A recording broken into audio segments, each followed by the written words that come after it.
오늘의 부동산 이슈입니다. 서울에서 아파트 보증금 1억 원은 월세 30만 원 관행이 깨졌습니다. 전세 보증금을 전세로 바꿀 때 적용하는 전월세 전환율이 2년 10개월 만에 3%대에서 4%대로 올라섰습니다. 월세 100만 원 이상 아파트가 속출하면서 고금리를 피해 전세에서 월세로 이동하는 세입자의 주거비 부담이 커지는 모양새입니다. 서울의 한 오피스텔에 거주하는 A씨는 최근 관리비 내역서를 받고 깜짝 놀랐습니다. 관리비가 전달 대비 2배 이상 오른 것입니다. 어떻게 된 일인지 바로 보러 가시겠습니다. 29일 KB부동산에 따르면 3월 서울 아파트 전월세 전환율은 4.08%로 나타났습니다. 한 달 전 3.98% 대비 0.1%포인트 올랐습니다. 전월세 전환율이 4%대를 기록한 것은 2020년 5월 이후 2년 10개월 만입니다. 전월세 전환율은 전세 보증금을 1년치 월세로 바꿀 때 적용하는 환산율입니다. 예를 들어 전세금 1억 원을 월세로 바꿀 때 전월세 전환율이 3%라면 세입자가 1년 동안 내야 하는 월세는 총 300만 원이 됩니다. 즉 전월세 전환율이 높아지면 상대적으로 전세보다 월세 부담이 커졌다는 의미입니다. 서울 아파트 전월세 전환율은 2020년 6월 3.97%로 3%대에 진입한 이후 지난해 1월 3.13%까지 내려갔습니다.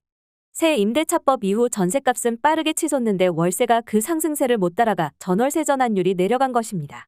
그러나 지난해 2월부터는 전월세 전환율이 점차 오르기 시작했고 10월 3.28%, 11월 3.46%, 12월 3.63%, 올해 1월 3.84%, 2월 3.98%로 급격히 상승했습니다. 최근 전월세 전환율의 널뛰는 상승은 전세의 월세화가 가속화했기 때문으로 보입니다. 치솟는 이자 부담을 피해 임대 수요가 전세에서 월세로 이동하면서 시장 원리에 따라 전셋값은 내려가고 월세는 올라갔습니다. 실제로 부동산 알백14가 지난해 12월과 올해 1월 국토교통부의 전월세 실거래가를 분석한 결과 서울 아파트 평균 월세는 92만 원으로 2년 전 같은 기간 평균 85만 원에서 8.1% 올랐습니다. 게다가 금리를 고려해 월세를 산정하는 집주인들이 덩달아 월세를 올려받으면서 전월세 전환율이 뛰었습니다.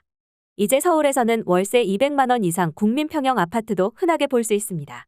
지난 22일 서울 송파구 가락동 헬리오시티 84제곱미터는 보증금 3억 원, 월세 200만 원의 계약이 체결됐습니다.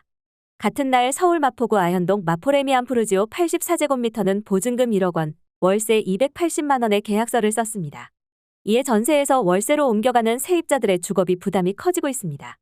전문가들은 최근 월세 상승에 따른 전월세 전환율 오름세로 월세 부담도 전세 대출 이자 못지않게 커지는 만큼 세입자는 집을 구할 때 전세와 월세를 합리적으로 비교해 선택하는 것이 필요합니다.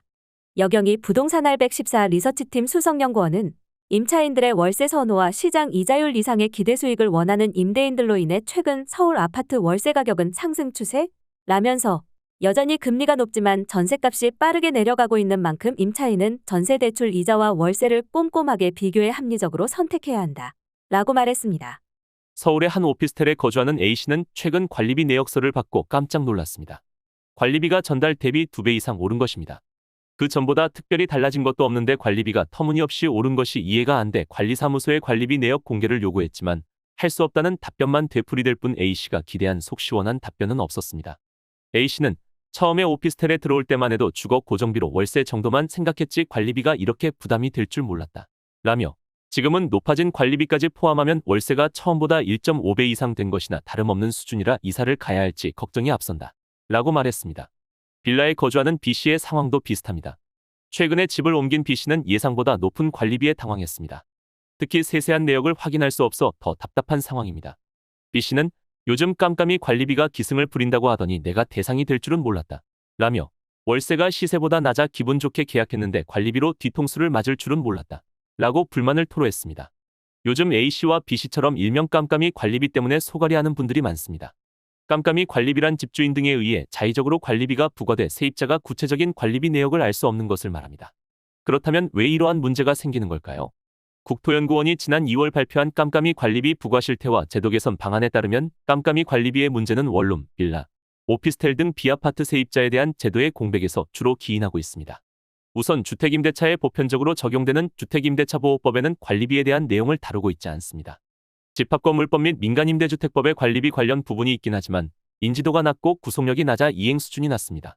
또한 공동주택관리법 제23조에 따라 공개 의무가 있는 공동주택의 경우 비목 설정, 내역 공개, 공동주택 관리정보 시스템 운영, 감사 등을 통해 비교적 체계적으로 관리되고 있는 반면 소위 비아파트는 이에 해당되지 않아 법률 사각지대에 놓여 있습니다. 국토연구원 자료에 따르면 전국에 약 429만 6천 가구가 깜깜이 관리비 상황에 처해 있다고 합니다. 전체 가구의 20.5%에 해당하는 상당한 수준입니다. 또한 집주인과 세입자가 납부하는 관리비 격차는 주택 유형에 따라서 최대 10배가 넘는 것으로 나타났습니다. 그렇다고 아파트가 관리비 꼼수에 안전하다고 볼 수는 없습니다. 현행법상 100가구 미만의 소규모 아파트는 관리비 명세를 공개할 의무가 없는 데다 공동주택 관리비 횡령 비리도 심심치 않게 일어나고 있기 때문입니다. 특히 최근 들어 깜깜이 관리비가 부각되고 있는 이유는 월세를 올리는 대신 관리비를 올려 세입자 부담을 가중시키는 사례들이 늘어나고 있기 때문입니다. 국토연구원 자료에 따르면 집주인들이 주택임대차보호법 개정에 따라 5% 이상 임대료를 올리지 못하게 되면서 관리비에 임대료를 전가하는 경우가 빈번하게 일어나고 있습니다. 또한 현행 임대차 신고제에 따라 보증금 6천만 원 이하나 월세 30만 원 이하는 신고 대상에서 제외된다는 점을 이용해 월세를 30만 원 이하로 하고 그 차액을 관리비로 전가하는 현상도 다수 발생하고 있습니다. 실제 다방, 직방 등 온라인 부동산 중개 플랫폼에 올라온 매물들을 살펴보면 월세 27만 원에 관리비 105만 원, 월세 20만 원에 관리비 41만 원 등 월세보다 관리비가 터무니없이 높은 경우도 있었습니다. 이외에도 임대인들이 임대소득세 탈세 및 건강보험료 절감을 위해 관리비를 높게 부풀리는 경우도 있습니다. 월세 일부를 관리비로 전가하는 경우 임대소득세 대상에서 제외돼 탈세가 가능하기 때문입니다.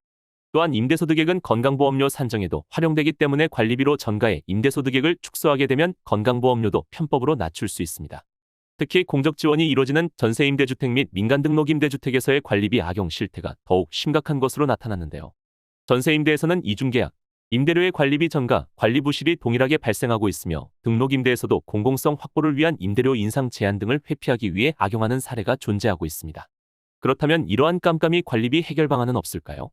다행히 최근 집합건물의 소유 및 관리에 관한 법률 일부 개정안이 지난 2월 말 국회 본회의를 통과하게 되면서 어느 정도 해결될 것으로 보입니다. 이 개정안에서는 관리인이 의무적으로 관리비 장부를 작성 보관 공개하도록 규정했습니다. 이를 위반하면 200만 원 이하의 과태료가 부과됩니다. 또한 관리인은 소유자뿐 아니라 세입자에게도 관리비 상세 내역을 의무적으로 보고해야 합니다. 지방자치단체장이 요구할 경우 관리비 장부나 회계감사 내역 등 관련 자료도 제출해야 합니다. 아울러 건물 관리에 관한 의사결정을 내리는 관리단 집회의 결정 족수를 종전 5분의 4 이상에서 4분의 3 이상으로 완화해 집회 개최 불가로 인한 관리 공백을 최소화했습니다. 이 개정안은 50세대 이상 집합건물에 적용되며 시행은 공포 후 6개월이 경과한 날부터 이뤄질 예정입니다. 관리비에 대한 법적 개선이 되긴 하지만 50세대 이상 집합건물에 적용되기 때문에 해당되지 않는 원룸 등 다가구 단독주택 등에 거주하는 세입자들은 어떻게 관리비 꼼수에 대처해야 할까요? 우선 국토교통부가 지난해 10월 발표한 관리비 사각지대 해소 및 투명화를 위한 개선 방안에 따르면 주택임대차 표준계약서 내의 관리비 항목을 반영하고 임대차 계약 시 공인중개사가 임차인에게 관리비 관련 사항을 안내하도록 홍보할 방침이라고 밝혔습니다. 구체적으로 언제 시행이 되는지에 대한 정보가 나와 있지 않은 상태이기 때문에 추천할 만한 방법으로는 임대 계약 시 관리비 항목과 금액에 대한 특약을 설정하는 것입니다. 그래야 계약 후에 발생할 수 있는 분쟁을 최소화할 수 있습니다. 또한 관리비 명세서가 있다면 중복된 비용은 없는지, 실사용 금액보다 더 부과됐는지 등을 꼼꼼하게 확인해야 합니다. 특히 수도세나 전기세 등은 온라인으로 통해 조회가 가능하기 때문에 관리비 내역과 대조가 가능합니다. 이외에도 관리비가 투명하게 잘 활용되고 있는지 주기적으로 살펴볼 필요가 있습니다.